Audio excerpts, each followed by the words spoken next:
Yad edýäňdäm dost. Ebedi var. Şu döwürde parahat atuda watanmazda. Linan başynyň içinden haýtyny we toýuňda aýtdyrjak diýdi mene azizan aýtdyrjak diýen. Ýüregimden aýdýan dost. Şan tawadyň başyny dik boldy. Hemişe üstünde kemran wadyň. Ýene bir edek berplägen şarpaly mehmanlar. Ataşan awatlaryny ömrüň watan. Sağ olun Halifacan. Sizden bu real sözleri işitmek için yanınızdan Ulnokan Bağıt. Köp sağ ol. Köp sağ ol. Yüreğimdekini dilimde gurulatıyorum. Hem bir artistlik, hem bir sahna gelişik. Size hem de cemlen, bundan böyle sanat aleminde üstünde kemran var. Sanat giyin, anlatla verdiğine göre yetmeyen deniz. Şoň sen şol gowluklarda, toýluklarda üstünde kemran var.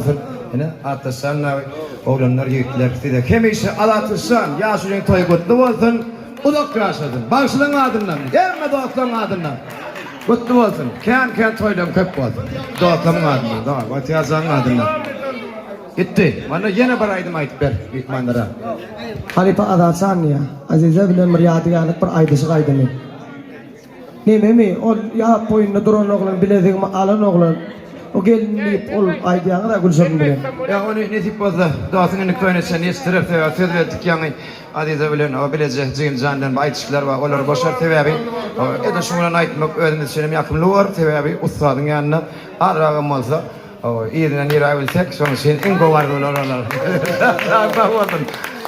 Ben kendinden başlarına aytışık aytık ödün biliyorsunuz, yöne gelecekte netip bolsa, ulusada toğu. Allah'ım yollarda dost indik toyun için netip yaşap görsek, söz veriyorsak, man olaylardan, başka kadiyetlerden, rivayetlerden, kalvatın ayetlerden bileceğidir, sen tamamı da. Can sağ olun, başını dikmadın. Hatta sen, ne oldu seninle? O yolun sağında aynı sen toyuyorsun, oğlum ha. Yo, gelen o kudip ya, 10 yerde toydan sonra barlaya da, bir 10 kin yargıca kalsak 10 ki, inni bulattan aydın